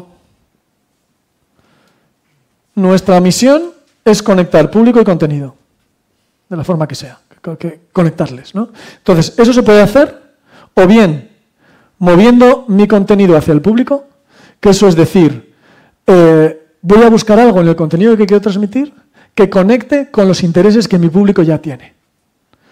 Y entonces extiendo, ramifico, busco algo que decir, vale, voy a conectar esto con los intereses que mi público ya tiene. Un ejemplo que yo pongo mucho es una charla que no sé si sigue en internet o no todavía, que es la que ganó la final internacional de FameLab en el año 2013. Es una charla sobre un mecanismo intracelular que tienen las ranas de los bosques del Canadá para evitar congelarse en invierno. Es un mecanismo intracelular por el cual sustituyen agua con glucosa. Entonces, ese bicho no se congela y cuando vuelven a subir las temperaturas por encima de 0, bueno, de hecho se congela, pero vive congelado, puede mantener sus funciones. Cuando vuelven las temperaturas por encima de 0, esa glucosa sale, entra al agua y la rana vuelve a saltar. Entonces, claro, eso es interesante, es chulo. Yo vi esa charla delante de 400 personas con una edad media de 130 años en Inglaterra y el muchacho que dio la charla es un irlandés, es un cuentacuentos también, un cuentero, empezó su charla diciendo, se planta allí delante de todo ese público, diciendo, ¿cuál es la diferencia entre la vida y la muerte? Tener un corazón que late, tener sangre que corre por nuestras venas. Todos los inviernos hay una rana en el norte de Canadá que difumina la línea entre la vida y la muerte. Dices, hostia, cuéntamelo, ¿sabes? A todo el mundo nos interesa engañar a la muerte. Es casi el tema de casi toda la literatura, de la tradicional, de muchísimas pelis. A todo el mundo nos interesa ese tema, el amor, la muerte. Hay un montón de cosas que están ahí que nos van a interesar a todos. Y luego hay otras más específicas de cada público, ¿no?, que las puedes conectar. Entonces, con intereses que el público ya tiene, hay algo de mi tema que puede conectar. ¿Sí? Entonces, son cosas que el público ya tiene. Y el otro movimiento es el contrario, ¿no? Generar en mi público intereses que no tienen, preguntas que no tienen, y entonces se las respondo. ¿Sabes? Ese es el... perdonadme por las comparaciones tan burdas, pero... es el efecto polvo a medias. O sea, tú estás así y no me dejes así, cabrón. O sea, dame más, ¿sabes? Eso, es como, yo te suelto ahí, te genero un interés y ya es que no puedes estar sin que te lo resuelva. ¿Sí? Y entonces te lo contesto. Es un interés que no tenía el público al entrar a la charla. No lo tenían, se lo he generado yo. Esto se genera muchas veces con historias de la ciencia. Las historias sirven mucho para esto. El ejemplo más cercano que yo tengo, perdonad porque pongo un ejemplo, una charla mía, yo hice una charla en uno de los TED de Buenos Aires sobre el poder de narrar historias, ¿no? Entonces cuento la historia de Boris Galois, que es un matemático muy conocido. Boris Galois es un matemático que muere a los 20 años de edad, es un crío, en un duelo. Muere en un duelo con un capitán de la guardia. Él la noche anterior de ir al duelo ya sabía que iba a morir, porque se enfrentaba a un capitán de la guardia. No está claro los motivos, parece que hay política, un lío de faldas, no sé, las dos cosas. Pero él sabía que muy probablemente iba a morir al día siguiente. Entonces, la última noche de su vida, un chaval de 20 años, planteaoslo, un chaval de 20 años, la última noche de su vida se pone a escribir cartas, igual que la gente en los aviones del 11S que hicieron, mandar mensajes diciendo te quiero, de despedida, ¿no? Este escribe cartas a su familia, a sus amigos, y escribe una carta a otro matemático, a Chevalier, donde le cuentan las matemáticas que le había presentado varias veces, nadie le hacía caso, y las matemáticas que estaban en su cabeza, y las escribe todas allá, y dicen, mándales a Jordan, mándaselas a Gauss, tal.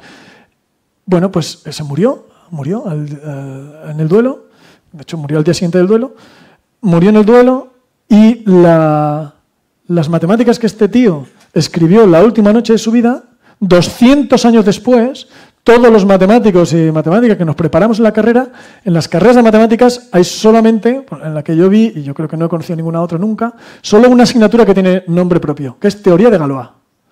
Y entonces dice, ¿qué escribió este tío la última noche de su vida? Un niño de 20 años, muerto de miedo porque se va a morir al día siguiente, ¿qué escribió para que todos los estudiantes de matemáticas de todo el mundo, 200 años después, tengamos una asignatura con su nombre? No me dejes así, ¿sabes? Entonces, si yo veo una charla sobre teoría de grupos, pues a lo mejor puede empezar así, y claro, si empiezo la charla así, la gente va a decir, hostia, pues cuéntame eso. Sin embargo, si entro, bueno, vengo a dar una charla sobre teoría de grupos, sea a un conjunto, ¿sabes? Es otra forma de empezar. Y aquí yo he acercado a mi público a un contenido, le he generado un interés que no tenía, a nadie le interesa la teoría de grupos en general, y le he generado un interés que no tenía y que vengo yo a resolverle, ¿sí? Bueno, habría muchísimas cosas que hablar y podemos entrar en detalles y tal. Yo creo que ahora estaría bien que mentalmente, cuando vais a hacer los resúmenes, lo siento, repaséis todo esto con las charlas que habéis visto y veáis, ¿no? Cosas, puntos, qué estructura identificáis, qué puntos clave identificáis, qué usos de humor identificáis. Hay una segunda parte de esta charla que es, ahora yo doy una charla de matemáticas que ha sido preparada con todo esto e identificáis todo esto. Pero eso será el año que viene. Así que, nada, muchísimas gracias.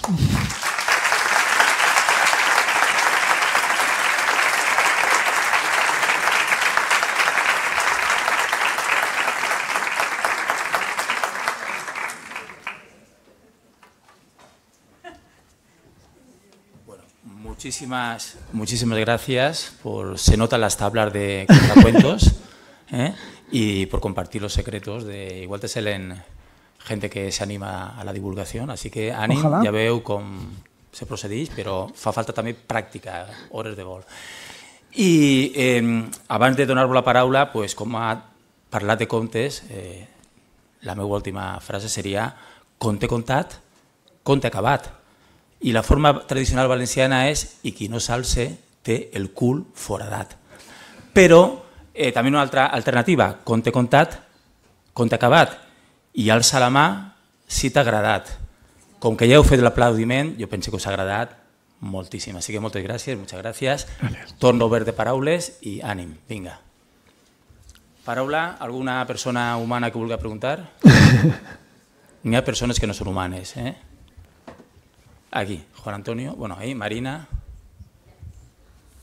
Bueno, vale, sí. Muchas gracias por la charla, chulísimo. O sea, voy a poner todo en práctica en mis clases en secundaria. Te quería preguntar sobre todo por lo de mover el contenido hacia el público. Entonces, tú estás diciendo que les hagamos un clickbait. Es Sí. decir, que creemos un titular, un sensacionalismo más o menos alejado según lo que se deje nuestro tema y nuestra imaginación, para que, pues bueno, un poco a veces con engaños, a veces sin engaños, generemos este acercamiento. Se puede tomar por ahí, es decir, bueno, voy a poner algo que os llame mucho la atención y luego resulta que tiene una conexión forzadísima con mi contenido, eso va a generar decepción probablemente.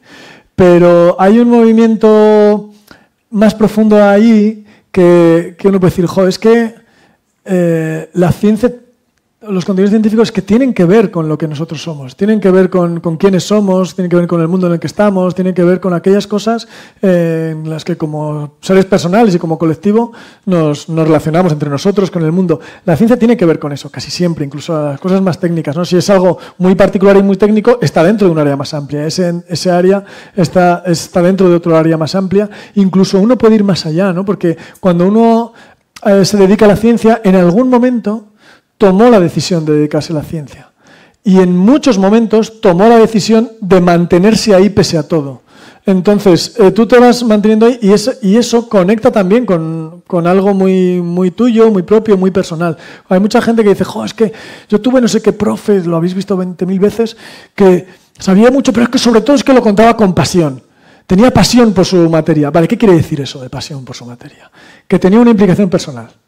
Entonces, cuando estás transmitiendo una materia con la que tienes una implicación personal, entonces ya se establece una comunicación de persona a persona. Ya no es una comunicación de contenido a persona, es de persona a persona y ese canal que es amplísimo, muy potente, muy rápido, es una fibra óptica buenísima, por ahí entran las cosas mucho mejor, ¿no? Entonces, sí, no está mal el llamar la atención con cosas como muy llamativas, muy potentes. Si son demasiado forzadas, tienes el peligro de decepcionar después. Pero, profe, si nos habías dicho que no sé qué, nos la has colado, nos han metido esto, no sé qué. No, si es algo que es muy orgánico, que pertenece o que está muy conectado con el tema que vas a hablar, pues eso es mucho más eficaz, mucho mejor. Y además, si hay una implicación de persona a persona, ¿no? El tema de la muerte, del amor, ese tipo de cosas funciona siempre. Yo recuerdo una de las charlas más famosas que he tenido, esta de los teoremas son para siempre. Yo iba a hablar de la diferencia entre teorema y conjetura. Empecé hablando de que nosotros queremos que el amor dure. Y tenemos símbolos como para que el amor dure, que es cuando regalamos un diamante, no sé qué, aquel anuncio que había un diamante es para siempre. Y yo, coño, un teorema es para siempre, más que un diamante, ¿no? Y entonces hablo de la relación entre teoremas y conjeturas a través del deseo que tenemos de que nuestro amor dure, ¿sí?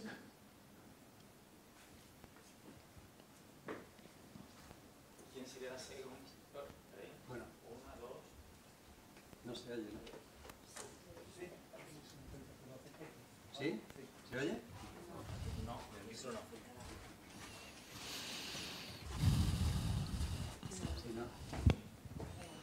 ¿Sí? Vale.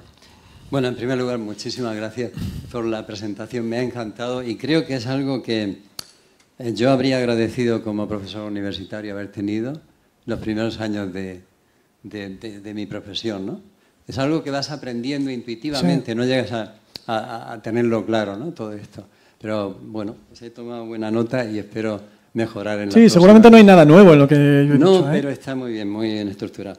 Y una reflexión que has hecho anteriormente y que a mí también me pasó, ¿por qué seguimos considerando que la ciencia no es cultura? O sea, yo recuerdo que salía con una chica que era de letras, el grupo básicamente era de letras, y entonces todo lo que se hablaba allí tenía que ver con ese mundo que ellos entienden por cultura. Cuando yo lanzaba alguna idea de evolución o de cualquier cosa de biología, aquellos consideraban que era algo de ciencia y que eso no merecía la pena que lo supieran los demás, ¿no? Eso siempre me ha molestado, porque cultura es la ciencia también.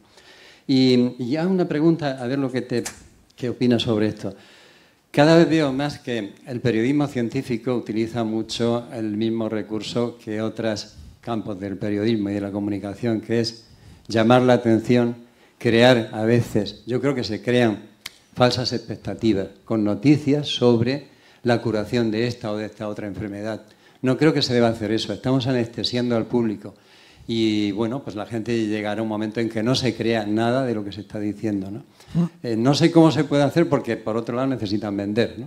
Y ahí tenemos ese conflicto. Pero sí que lo veo cuando te hacen entrevistas, que tratas de vincularte, de no hacer expresiones que puedan utilizarse en ese sentido. Pero es muy difícil, ¿eh? Porque siempre te pillan alguna y la sacan, ¿no? Sí, claro. Hay un par dentro de aquella categoría amplia que he puesto de comunicación, ¿no? Hay algunas formas de comunicación que tienen restricciones muy fuertes.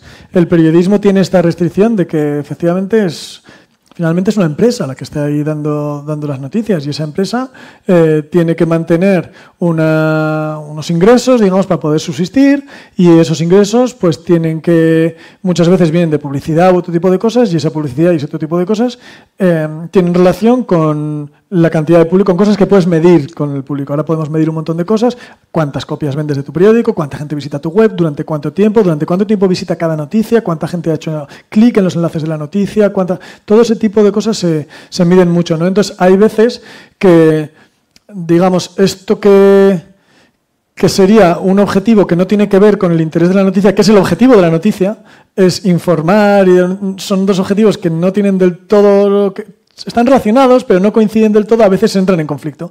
Y algunos de los conflictos más dramáticos son esos, cuando necesitamos doblar la apuesta para llamar la atención, ¿no? Esto que ocurre en muchísimos ámbitos, antes en la charla de Belinot ha salido también en la carrera científica. Hay muchas veces que nuestros currículos no siempre, la construcción de currículo no siempre va acorde con la construcción de nuestro desarrollo científico, ¿no? Y entonces hay veces entran en conflicto y a veces hay conflictos dramáticos, como lo que hemos visto de todo este tipo de cosas, de revistas hinchadísimas, de citas, de tal, todo este tipo de cosas. Entonces a veces entran en conflicto. El lenguaje ahí es muy importante. Ahora mismo tenemos un problema, por ejemplo, con la comunicación del cambio climático. Que cada vez hay que doblar más la apuesta para que eso llame a las conciencias, llame a la movilización. Y el lenguaje es muy importante ahí. Por ejemplo, yo creo que es el secretario general de la ONU, ¿no? Que cada vez que habla de cambio climático, cada vez que da el informe anual de cambio climático, habla más duro, más llamativo. Entonces ya llega un punto en el que dices, si es que no puedes ir más allá. O sea, que este hombre llegó a decir, hemos abierto las puertas del infierno. Entonces, ¿qué hay después de eso? Ya el año siguiente, cuando las cosas estén un poco peor, ¿qué vas a decir?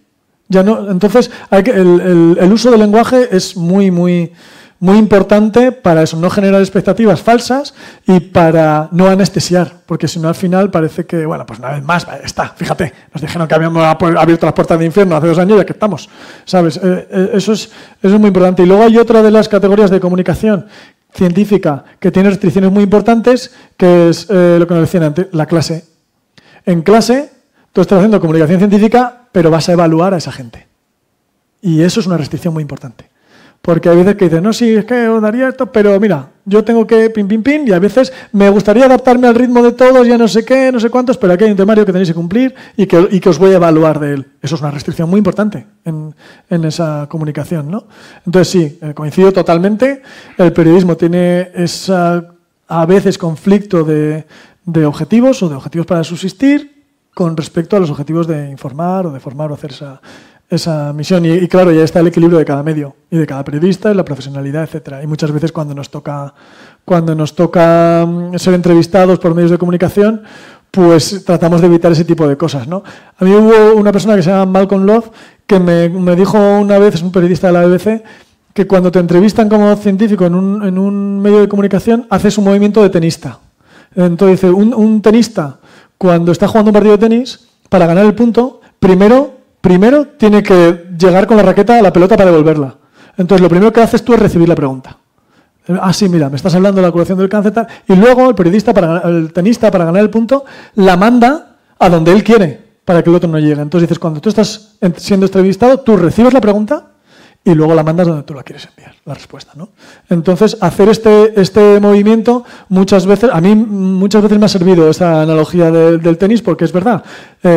Si me preguntas algo, pero yo paso de tu pregunta y te voy a contar otra cosa, pues es que va a quedar, no nos estamos entendiendo. Entonces, yo recibo tu pregunta, que normalmente será o legítima porque a ti le interesa, porque le interesa a tu público, lo que sea, la recibo, trato de acomodar la parte inicial de mi respuesta a la pregunta que me has hecho, pero a lo mejor lo que yo te quiero decir va en otra dirección. Vale, pues transito para que vaya en otra dirección.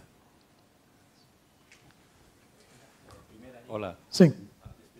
A ver, hay un congreso, un pseudo congreso de negacionistas de vacunas.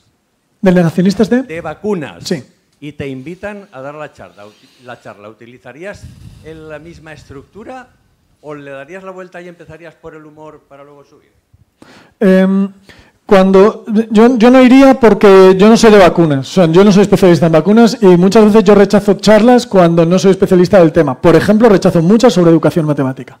Muchas, pues yo no soy especialista en educación matemática y muchas veces digo que no. Supongamos que fuera especialista, ¿no? Mira, me voy a fijar, me voy a centrar en el público. Ahí es muy importante que yo ponga el acento, el foco en el público y voy a ir a algunos de los términos técnicos.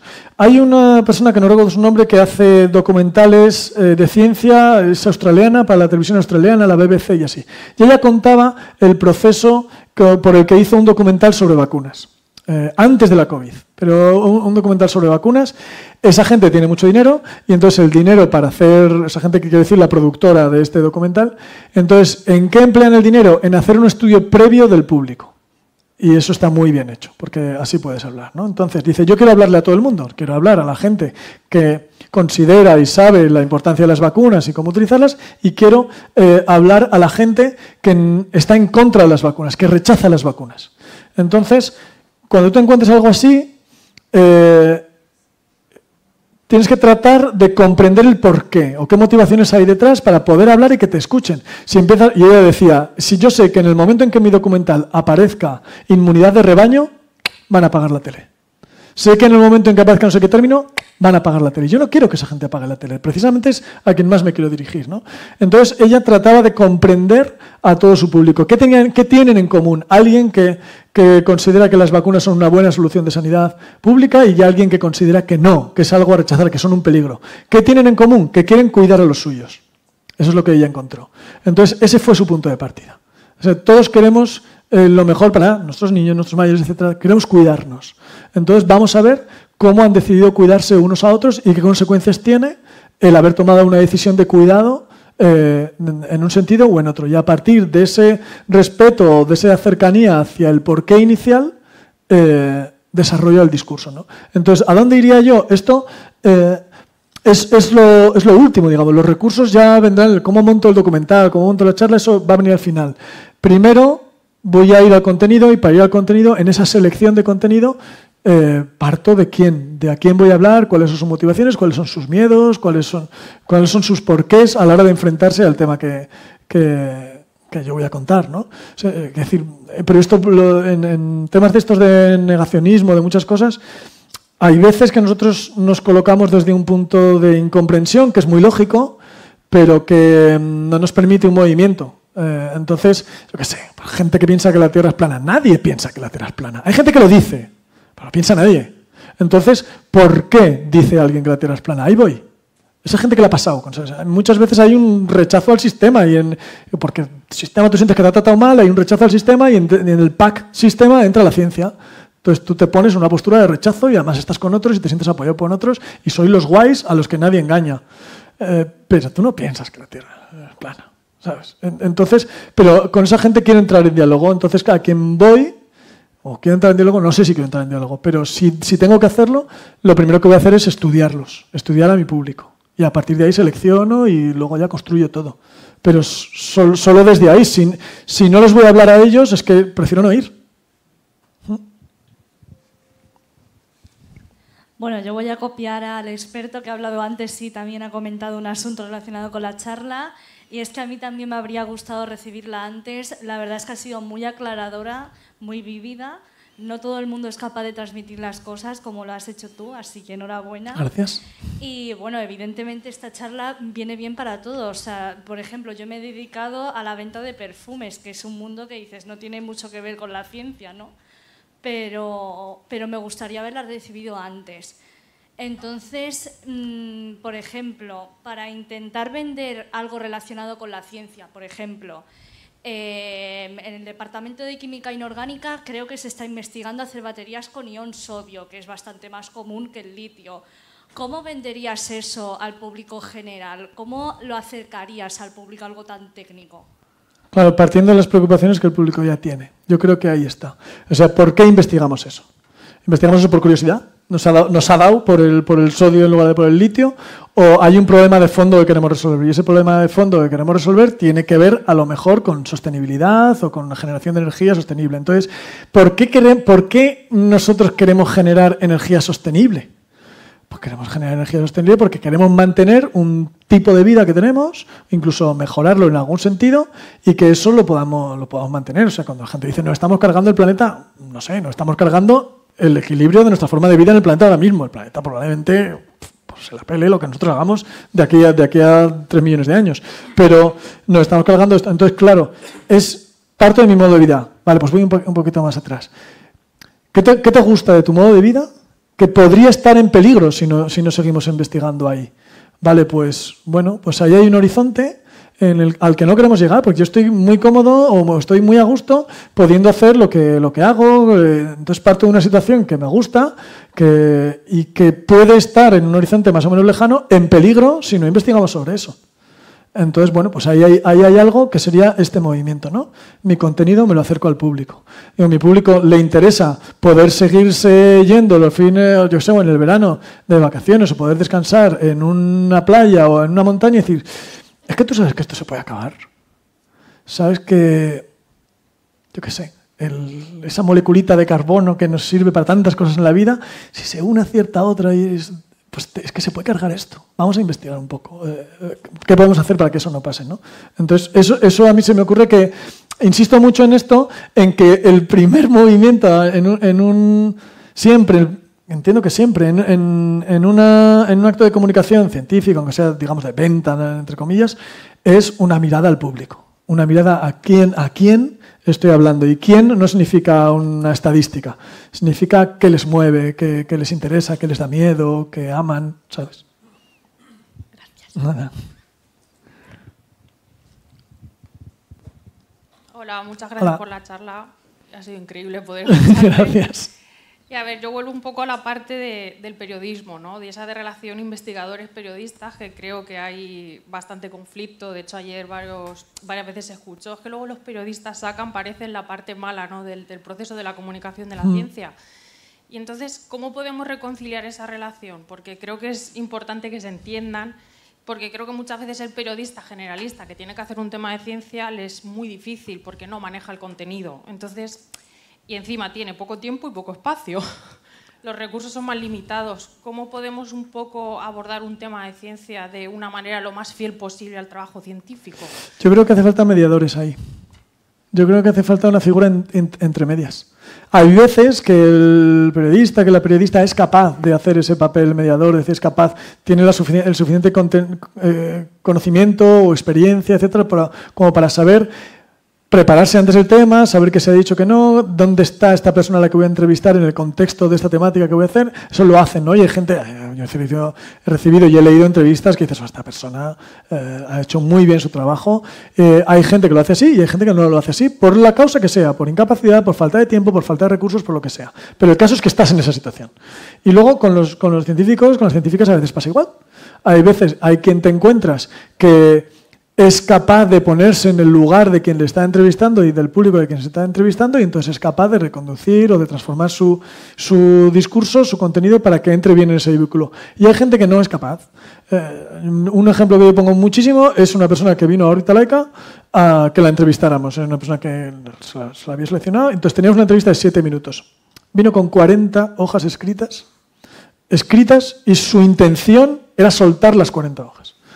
Entonces, claro, yo le decía, bueno, vamos a tratar de mantener una conversación, no es que tú me sueltes aquí tus cosas, sino vamos a tratar de mantener una conversación, yo voy a hacer el papel un poco de lo que el público querría saber es lo tuyo, pero claro, si traes 40 hojas escritas de contenido y tenemos 7 minutos, eso no va a caber. Ya, es que yo no tengo experiencia en la tele. Coño, pero das clase, ¿sabes? Y sabes que 40 folios, y si no sabes que 40 folios no caben en 7 minutos, pobres de tus estudiantes. ¿Sabes? O sea, esa gente quiere morir. Primero matarte y luego morir. Porque es que, ¿sabes? Entonces hay gente que no está nada preparada para eso. Y los mediadores son importantes. Y algo que puede sustituir a una mediación que a veces requiere recursos, hace falta una persona a la que ejerce un trabajo que no es fácil, que tiene que estar pagado, que la institución tiene que sentir que eso es importante y, por tanto, la institución que sea, la empresa periodística o una universidad, un centro de investigación, siente que eso es importante y, por tanto, dedica recursos a eso. Y un sustituto de esa infraestructura es la formación. que los periodistas tengan formación científica o por lo menos de cómo hablar con científicos y que los científicos tengamos formación en comunicación. Eso es un sustituto más barato, probablemente, que generar una infraestructura de mediadores, pero también tenemos que hacerlo bien. Entonces yo creo que la solución puede ir por ahí y bueno, luego habrá fallos y habrá cosas que no salgan del todo bien. La última pregunta, felicidades, Gracias. Es una charla espectacular. Mi pregunta está un poco en relación a lo que estamos hablando, es decir, ¿quién tiene que hacer divulgación? ¿Quién tiene que hacer comunicación? ¿Y quién tiene que hacer periodismo? ¿O todo el mundo puede hacer de todo? Es decir, ¿dónde están los niveles? Incluso ahora por Internet, que todo el mundo hace divulgación. Ya, ¿no? claro. Entonces, todo el mundo hace o quiere hacer divulgación o cree hacer. Quiere hacer, ¿no? Sí. ¿Dónde está, cómo se regula quién hace? Porque uno puede ser un buen científico, pero un mal divulgador. Claro. E incluso hay gente que no son científicos y puede hacer una divulgación fenomenal. Sí. Entonces, ¿cómo se regula o cuál es tu opinión? Bueno, yo no sé si la palabra es regular, yo soy bastante poco regulacionista, pero yo creo que tiene, para hacer buena divulgación científica, no sé muy bien qué significa buena divulgación científica, hay que dominar, o yo diría dominar o tener los recursos para que alguien que colabora contigo domine tres cosas. Una es el conocimiento sobre la materia. Si no dominas la materia o no tienes a alguien que domine la materia, pues no vas a poder hacer buena divulgación científica, harás otra cosa. Pero buena divulgación científica o buena popularización o buena comunicación científica, no, porque tienes que saber de lo que hablas, ¿no? Esa es una cosa. O saber tú o saber buscar las fuentes adecuadas, las personas a las que entrevistar y tal, yo qué sé. Hay gente que hace libros de divulgación científica excelentes que se basan en cientos de entrevistas a científicos y son capaces de reunir el conocimiento, de estructurarlo, etcétera. Eso a mí me parece una labor encomiable. Y muchos de ellos son periodistas, no tienen una formación científica específica, ¿no? Hay libros de divulgación magníficos hechos así. Esa es la primera cosa que hay que dominar, o por lo menos buscar las fuentes adecuadas, que es el contenido. La segunda es conocer al público, eso que decía, ¿no? ¿Cómo se conoce al público? Pues si es un público muy homogéneo, muy específico y tal, pues puedes ir y conocerlos. Si tú vas a dar clase a un instituto, tienes que conocer a tu clase. Tú tienes que conocer a quién le vas a dar clase, o en la universidad o en el cole. Tienes que conocer a esos niños, a esas niñas, tienes que conocerles. Yo cuento mucho una vez que estuve en Medellín, en Colombia, y que fui a visitar un barrio que se había construido sobre un vertedero y que se había transformado el urbanismo de aquel barrio y tal, y me lo fueron a enseñar. Y además se hizo a través de... En Medellín hay un museo de ciencia magnífico que se llama Parque Explora y había intervenido en ese cambio urbanístico, ¿no? Entonces yo llegué allí a que me lo explicaran y coincidí con una excursión. Había una gente que, digamos, los servicios sociales del barrio llevaban a un grupo de 15 o 20 personas y les estaban enseñando lo mismo que a mí, y yo me incorporé. Y luego supe que esas 15 o 20 personas eran los maestros y maestras nuevos del colegio. Entonces los llevaban ahí para que supieran por qué calles iban ahí sus alumnos, por qué avenida tenían que cruzar, por qué plazas tenían que ir, si había pobreza o no en el barrio, para que cuando lleguen al aula ellos ya saben quién está ahí o saben un poco más de quién está ahí. Entonces la segunda cosa es conocer al público. Si vas a hablar al público general, tienes que saber cómo es el ser humano. ¿Cómo es el ser humano? ¿Dónde está? En la literatura, en el cine y en la filosofía. Entonces hay que leer eso, hay que leer.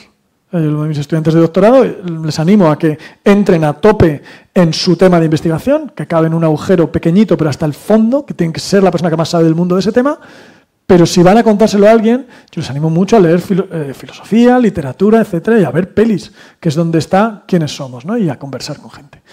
Y la tercera cosa que uno tiene que dominar es la comunicación. Saber de comunicación. Entonces hay gente que me dice, es que los profes vamos a tener que ser comunicadores. Obviamente. Es tu labor. Tu labor es comunicar. Si eres profe, o parte de tu labor es comunicar, ¿no? Entonces, si tú sabes de comunicación, vas a poder hacer mejor. Y no es nada denigrante ni nada de eso, al contrario. Es una formación para un trabajo que tú estás haciendo. Entonces, yo creo que hay que dominar esas tres cosas. Dependiendo del equilibrio entre esas tres cosas, se hará divulgación de un tipo o de otra, ¿no? Entonces, ¿quién debería, quién puede, quién es mejor para hacer divulgación? Quien domine esas tres cosas. Entonces, depende de tu formación inicial o de tu historial previo, tendrás más carencias en una o en otra y tendrás que compensarlas.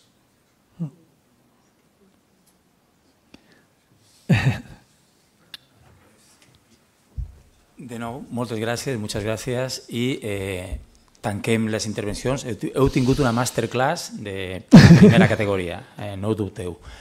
Tanca el curs, Merche, i un nou aplaudiment per a Eduardo i tots els ponents.